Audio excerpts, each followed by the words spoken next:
puasa di keto ini kan beda dengan puasa yang orang pahami bahwa ya puasa itu tidak makan, tidak minum.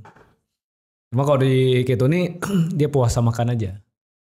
Ada istilahnya puasa zombie. Puasa zombie. Zombie. Kenapa seperti itu? Dibilang puasa zombie. Tapi sekarang orang ada yang 300, ada 400, ada 500. Aman-aman aja katanya kan. Kan itu kan kita nggak tahu tuh. Ya, itu kan ya kelebihan dia tahan. Ada yang kuat ya. Ada yang kuat. Ada juga yang udah lewat.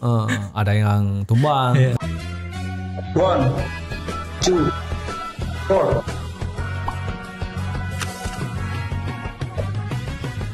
Assalamualaikum warahmatullahi wabarakatuh. Sahabat Violet, kembali lagi bersama saya Fajar Indra Pradipta Gajah di The Violet Podcast Open the Mind. Insyaallah hari ini kita kedatangan tamu yang spesial ya, yang akan membahas sebuah topik healthy lifestyle ya.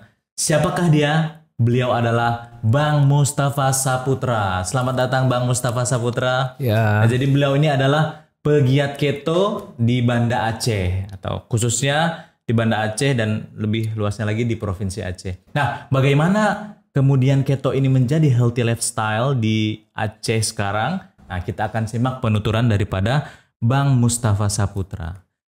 Silakan Bang. Yang pertama nih, pertanyaannya adalah dari kapan sih Bang, Abang nih menekuni kegiatan keto ini? Oke, jadi saya sebenarnya awalnya saya tidak begitu yakin dengan namanya keto ini. Kalau kami istilahnya ketofastosis. Karena kenapa fastosis ini?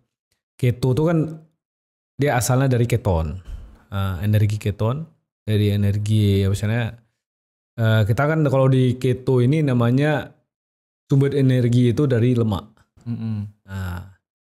Lemak dihasilkan jadi energi, namanya energi keton. Yang siapa yang menghasilkan energi itu di tubuh kita itu adalah organ liver.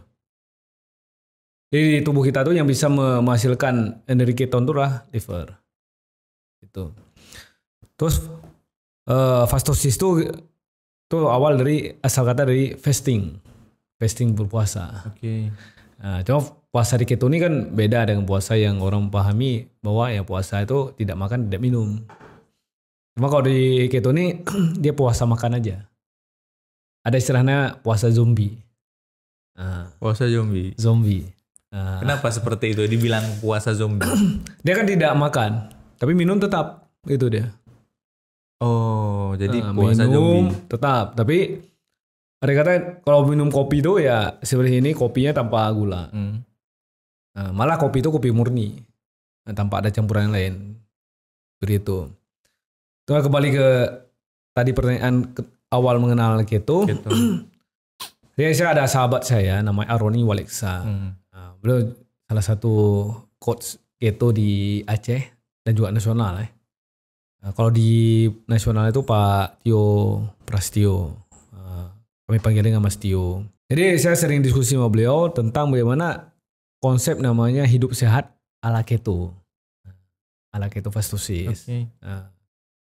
Saya belum ceritakan bahwa dalam kehidupan dunia ini ada 3 sumber makanan besar. Ada namanya protein, lemak, dan karbohidrat. Orang mungkin di masyarakat umum kita ini yang namanya lemak itu adalah yang pertama sumber makanan yang paling murah seperti beras, umbi-umbian, ya kan. Dan juga yang namanya sumber makanan yang tumbuh dari tanah itu semua karbohidrat.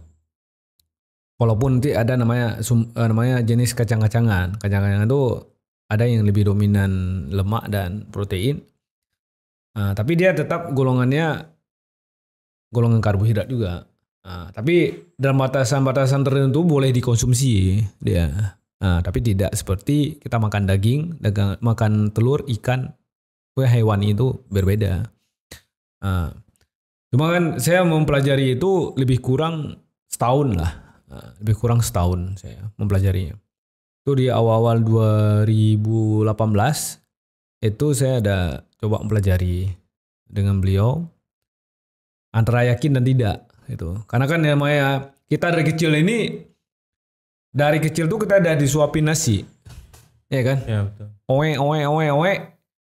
Ada pisang, ya kan? Pisang wak. Kalau di Aceh ini namanya pisang wak. Pisang apa namanya?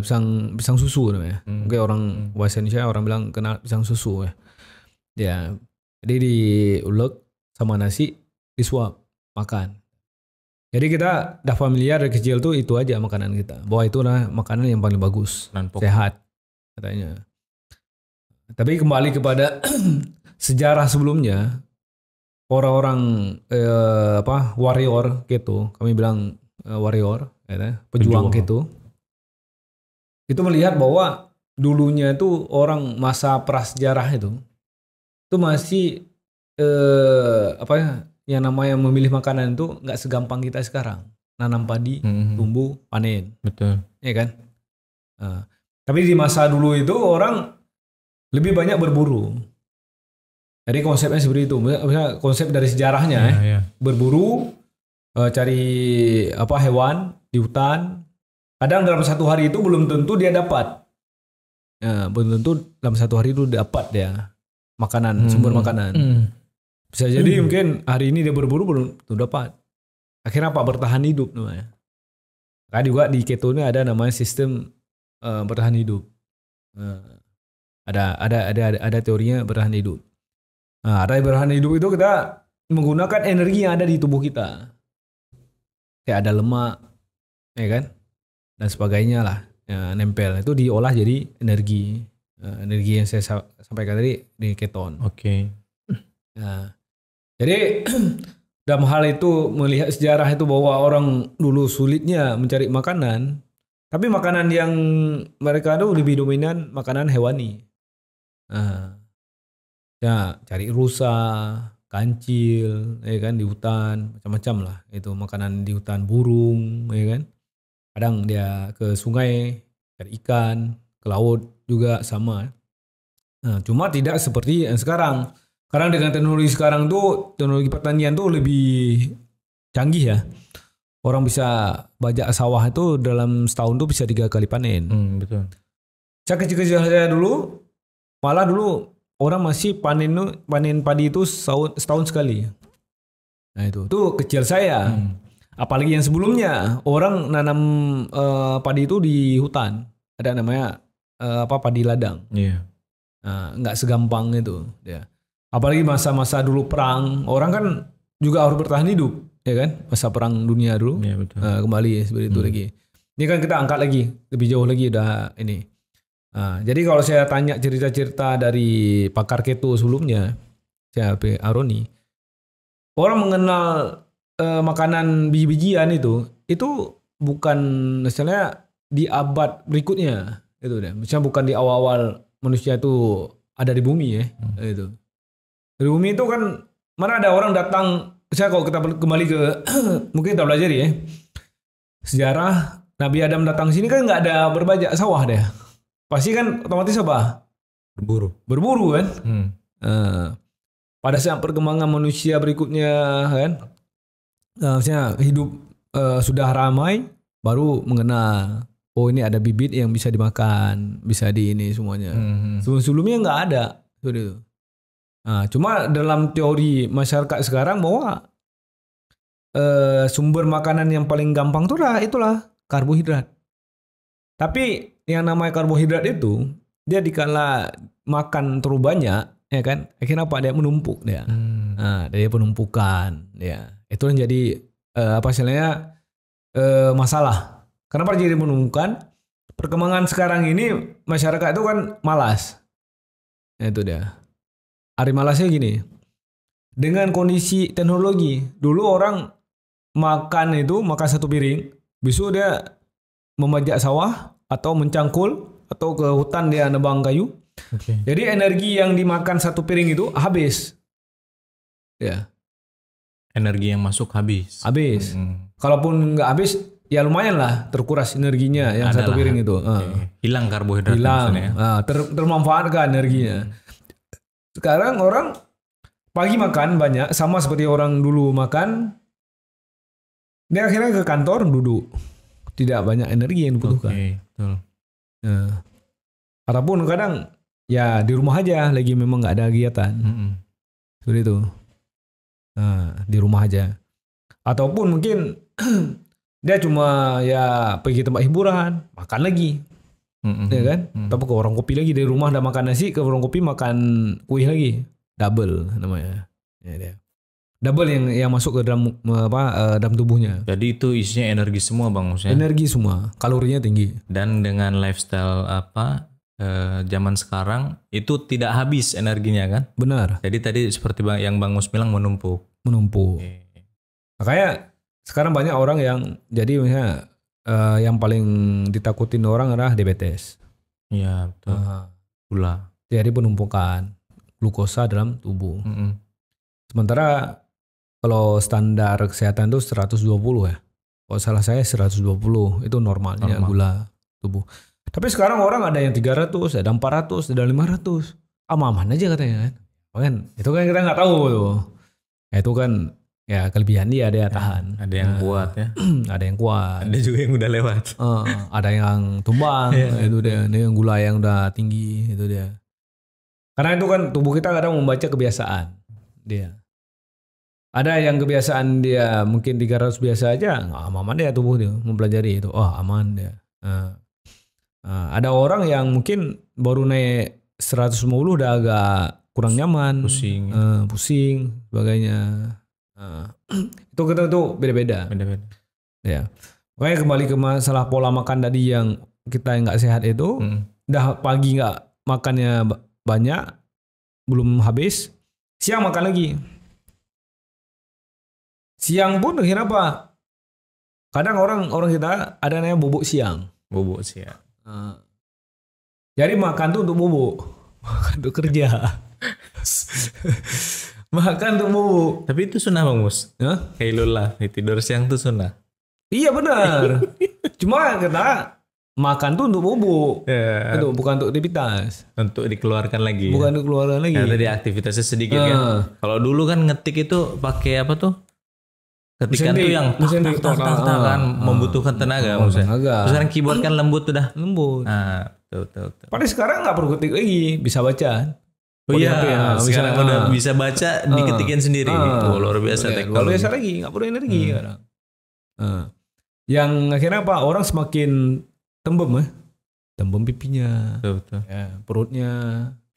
Itu dari mana? Dari energi yang lebih. Oke. Jadi yang saya pahami, bisa jadi mungkin saya salah menjelaskan, tapi yang saya pahami dari penjelasan dari senior-senior, jadi kan karena terjadi penumpukan glukosa, tubuh ini kan dia harus dikondisikan supaya kita tidak tumbang. Ya. Akhirnya kan pankreas kita ini mengeluarkan insulin, ya, insulin alami dalam tubuh kita. Supaya untuk mengkondisikan glukosa yang berlebih di tubuh kita. Karena akibat makan berlebih. Paling pola makan mindset orang kita ini adalah makan itu udah 3 kali sehari. Pagi, siang, malam. Wajib makan itu. Malah kalau nggak makan, marah. Masuk angin. Nanti masuk angin. Itu ditakutin dia. Takutin. Ya. Itu udah mindset kita. Iya betul. Ya, pokoknya kalau nggak makan itu bahaya. Tak kena mah. Iya. Itu dah. Itu kan yang ditanamkan dari kecil seperti itu. Betul. Nah, makanya kan kelebihan dari glukosa itu, si insulin ini akhirnya mengubah glukosa jadi sel lemak. Makanya saya katakan tadi, nanti lemaknya taruh di pipi, tembem. Dah tembem habis pipinya nggak turut lagi, taruh di lengan, paha, perut. Udah kebanyakan, akhirnya apa? Taruhnya di mana? Di jantung. Ya kan? Namanya orang akhirnya apa? Jantung koroner. Ada lemak di dalam jantung. Iya. Jadi di hati pun udah tertutup semua sama lemak. Oke. Ini apa? Orang bilang, aduh berat kali.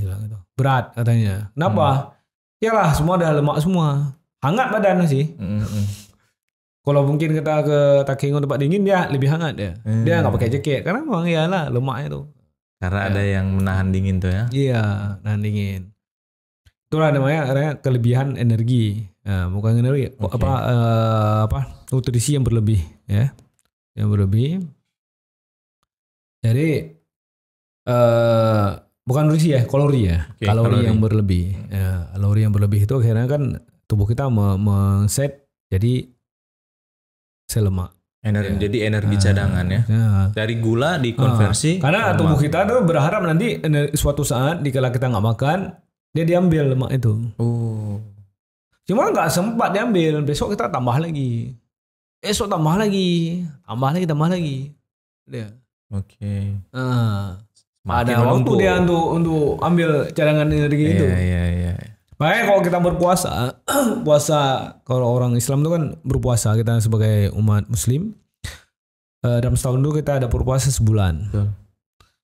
Bayangkan aja waktu malam kita kan udah makan sahur terakhir di jam menjelang subuh lah, ya menjelang subuh kita stop makan. Memang setelah subuh tuh terasa nggak lemas? Terasa lemas. Kenapa? Yang kita makan karbo. Kenapa? Energi karbohidrat itu agak berat diolah oleh tubuh. Makanya jangan disalahkan. Habis makan siang terasa ngantuk. Walaupun ya disunahkan tidur. Tapi disunah tidur itu bukan saat siang ya, sebelum siang. Sebelum siang, betul. Itu dia. Bukan setelah siang. Bukan siang. Bukan setelah ya. Nah, cuma kita kan makan tuh kan siang, besok tidur. Dibalik dikit. Harusnya tidur dulu baru makan, baru beraktivitas lagi. Ya. Jadi karena kita bawa konsepnya seperti itu, makan karbohidrat tuh aman-aman saja, ya kan. Nah, jadi kembali kepada puasa yang tadi saya jelaskan, itu pagi itu kayak berat, pingin tidur. Rata-rata orang kalau nggak ada aktivitas, kecuali mungkin dia pagi kerja. Nah, masuk kerja pegawai negeri ataupun swasta semua jam 8 harus kerja. Itu ya mau nggak mau dia walaupun ngantuk dia harus masuk kerja, tapi lemas paginya. Nah, kayak kurang tidur macam lah. Padahal malam tidur, habis tarawih langsung tidur. Nah, jadi pas nanti siang lebih daripada 8 jam kemudian menjelang jam-jam sore, jam mungkin kok dari Aceh ini jam 3, jam 4 atau itu dari dekat mau buka puasa jam 5. Kita energi itu super kita. Kayak orang bukan orang puasa, misalnya sehat nih, segar kita. Iya. Kenapa seperti itu? Tubuh kita kan udah mencari, ini nggak ada makan siang, biasa siang makan. Dah berapa jam nggak makan? Pikir apa? Tubuh kita mencarilah sel lemak itu, ya olah jadi keton. Fresh sekali kita. Apalagi yang ada tidur siang lagi, bangun fresh. Kayak baru makan siang. Baru inilah kan, tambah energi itu. Fresh sekali. Kemana-mana dia, yolah kita beli jajan untuk buka puasa, senang deh, balap sih sana, bawa mobil semua aman. Padahal kalau lihat pagi itu kayak orang lemas, sakit gitu kan. Tapi fresh sekali. Ya, semangat tadi. Nah, itulah tubuh sedang mengolah sel lemak jadi energi keton. Itulah konsep yang digunakan oleh Pak Tio, bahwa di dalam keto ini ada nama fasting. Jadi kayak kalau di keto tuh kita batas terakhir makan itu jam 8 malam. Itu udah protokolnya, bisa dicek di ini yang dibuat oleh Pak Tio tuh. Jam 8 malam tuh kita udah selesai makan semuanya. Harus makan tuh makan yang sesuai dengan protokol keto ya, bukan makan nasi. Nah, orang semua kalau dia bilang karbohidrat yang dipikirkan nasi, bukan nasi aja karbohidrat. Saya sering tuh, hari ini boleh makan, lontong boleh makan. Saya lucu. Ada juga lebih lucu lagi, karena konsep zaman dulu orang yang kena diabetes tuh dia nggak makan nasi tapi makan kentang. Kentang juga karbohidrat. Betul. Itu dia tinggi karbohidratnya. Kentang. Sama-sama karbo. Sama karbonya. Nah, malah kawan saya bilang banyak makan kentang tuh banyak kentut katanya. Iya betul. Berangin. Bergas. Nah, tapi karena di konsep yang diajarkan oleh Pak Tio, jam 8 tuh kita stop makan. Nah, yang namanya makan tuh makan yang punya kalori ya. Apa makan telur, makan ikan, makan daging gitu. Stop. Katanya. Stop dulu. Sampai jam 12 siang. Jadi itu memang betul-betul nggak boleh makan. Saya bilang nggak boleh makan, orang salah paham, haram dia bilang. Ini bukan haram ya, Bukan. tapi ini namanya pola hidup. Ada itu salah orang itu hati-hati, jangan dikatakan haram. Tapi misalnya kita udah stop untuk makan, alasannya apa? Kata untuk pola hidup. Oke. Bukan ke situ, jangan bawa ke situ jadi bahaya nanti. Orang salah pemahaman, ini kan syariat. Jadi dalam hal kita pemahaman pola hidup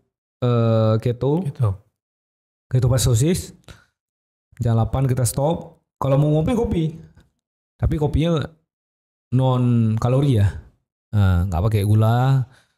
Kalau bisa bukan kopi saring ya. Kopi saring di Banda Aceh ini kan ada yang dicampur, dia ada prosesnya, ada yang dicampur gula, ada yang campur dengan yang lainnya, mentega macam lah.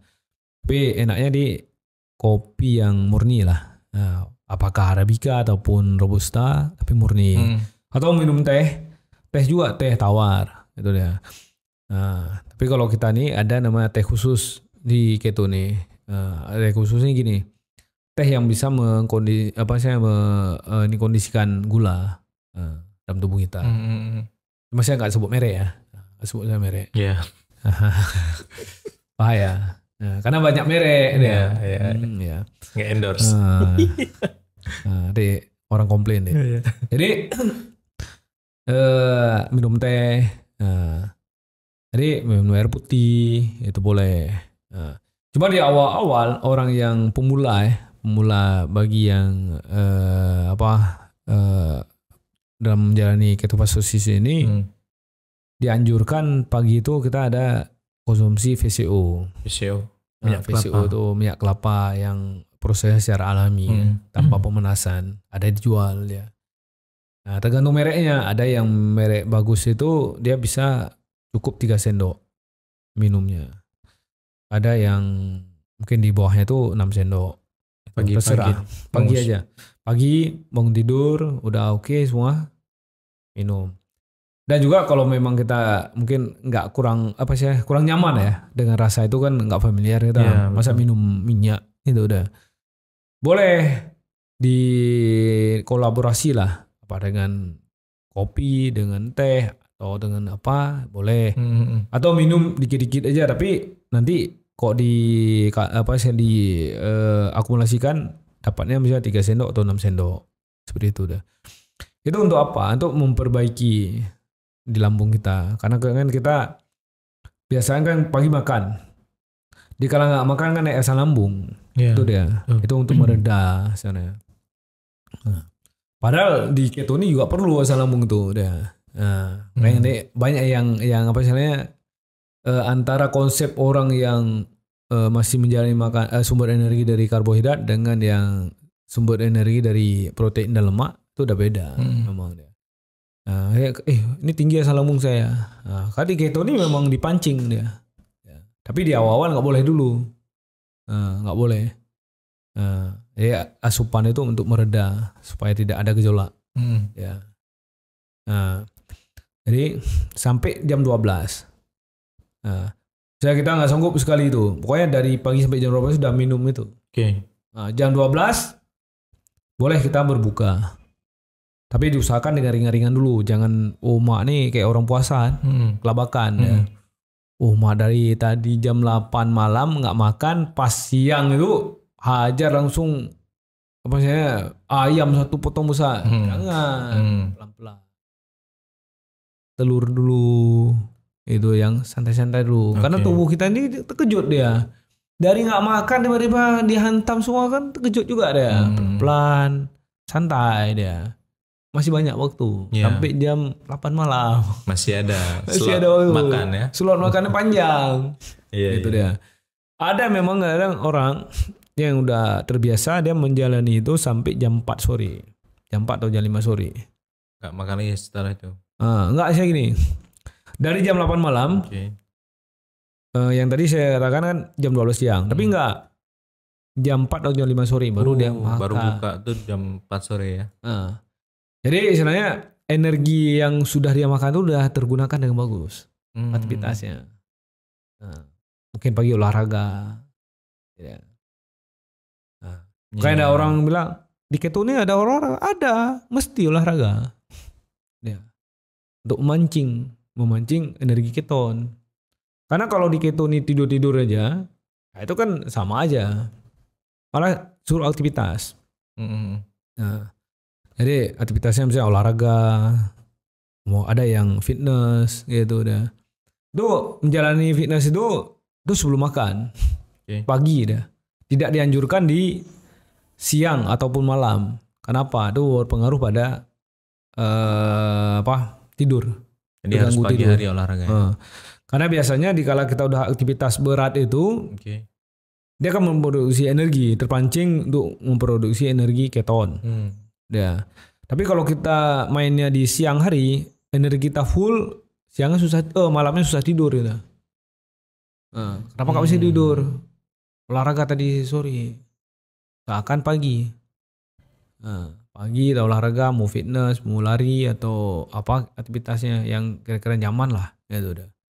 Nah, itu terserah.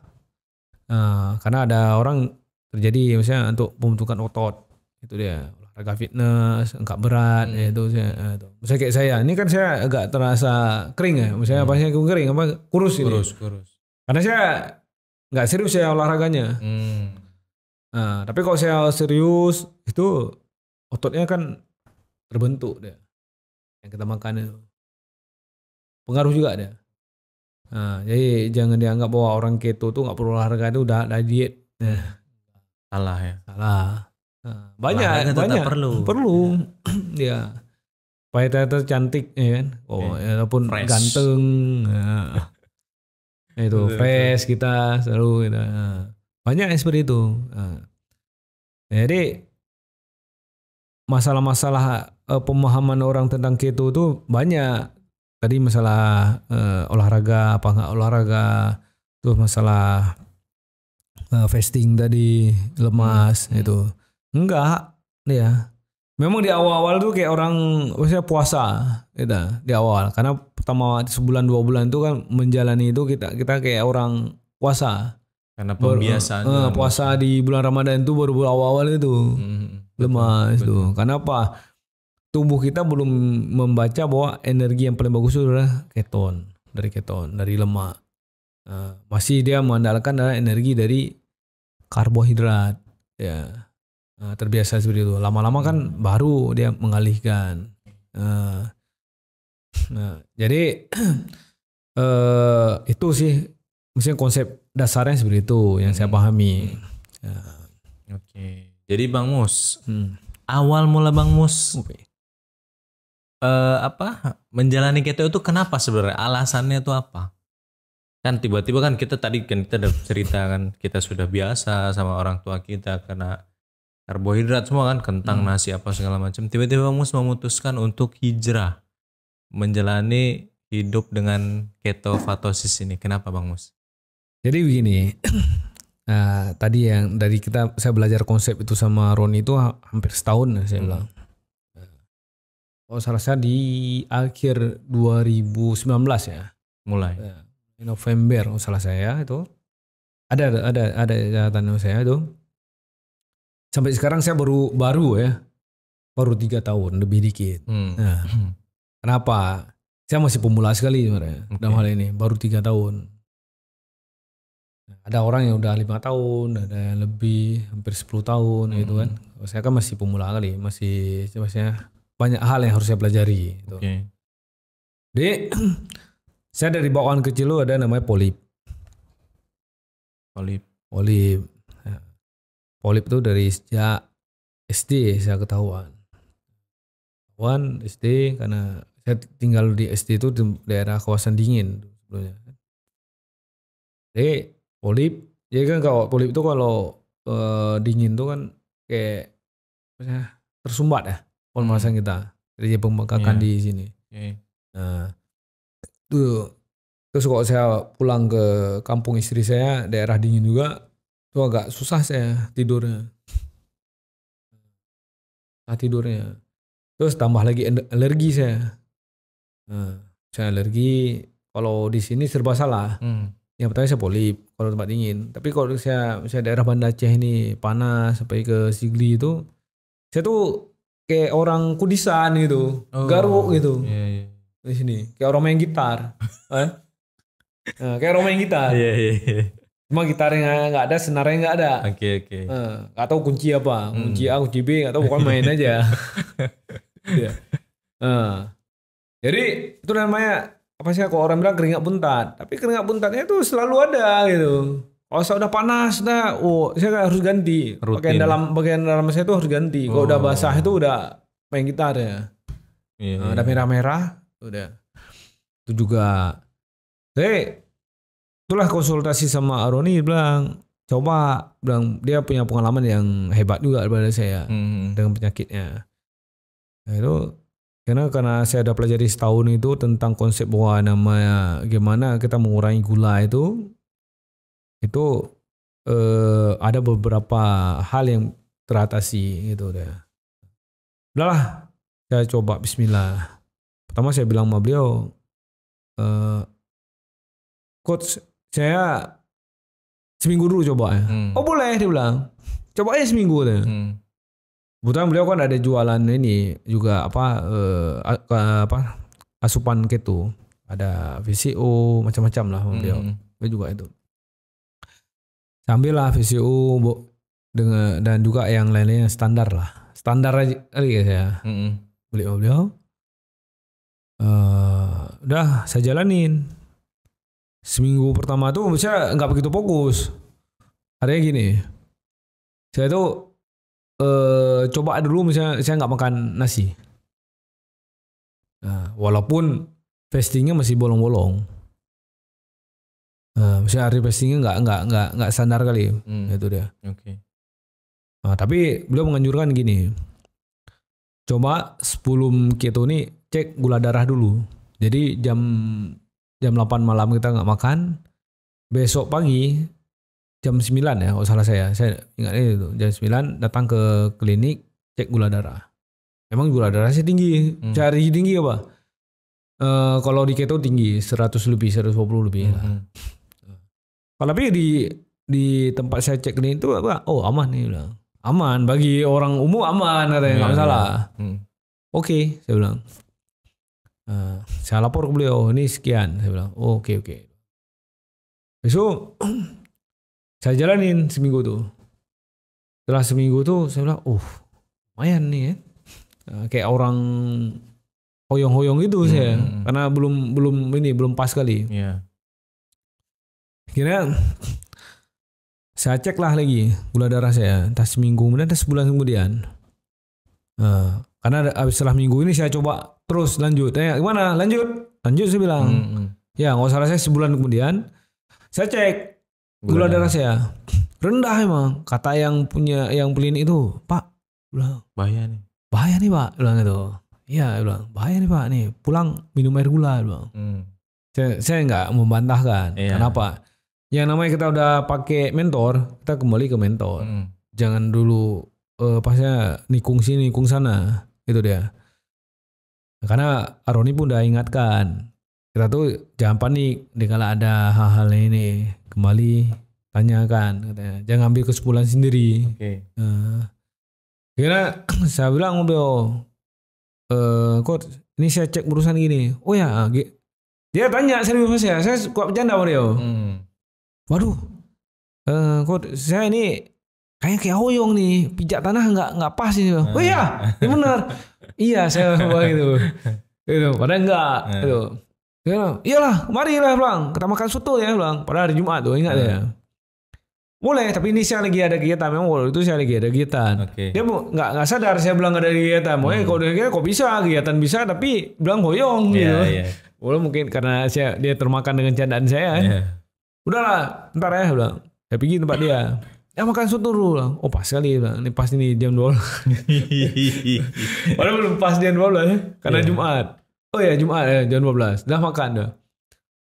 Pas itu ketawa dia. Dia bilang Nanti ini banyak dicandanya dia bilang. Oke. Pikir memang udah hoyong ngeli dia bilang. Enggak, canda aja bang. Biar kita ada makan-makan dia bilang. Dia bilang gitu. Udahlah. Ya di situ dia bilang. Dia bilang intinya memang dalam hal ini harus banyak konsultasi. Nah, banyak orang-orang kadang menjalani keto itu dia lupa konsultasi sama mentor. Kenapa? Opname, masuk UGD, dehidrasi, semuanya macam itu dia. Nah, kenapa dia lupa pesan dari mentornya bahwa kalaupun terjadi apa-apa konsultasi. Nah, karena di keto itu ada namanya HC. HC itu healing crisis. Ya, healing crisis. Healing crisis. Nah, healing crisis itu HC. Nah, jadi kapan terjadi HC itu nggak tentu deh. Ya. Tapi di awal-awal kita menjalani itu tuh sering berulang deh terjadi healing crisis tuh. Ada gini, misalnya kayak saya mungkin kan polip ya. Saya jadi nanti tiba-tiba kumat itu deh. Ataupun kayak saya ada keto nih, tapi saya demam berhari-hari gitu udah. Berhari-hari demam. Ya. 3 hari biasa. Kalau HC itu 3 hari. Nah, hari berhari itu 3 hari sampai 3 hari itu. Terus kalau ada orang yang asam urat tiba-tiba kayak kaku gitu tangannya tuh. Nah, itu dia. Kalau kata Oroni itu sedang bekerja. Imun tubuh kita sedang bekerja. Kenapa seperti itu? Dulunya kita kan kalau sakit tuh minum antibiotik ya. Iya kan? Iya. Antibiotik. Kenapa? Untuk supaya imun kita terjaga.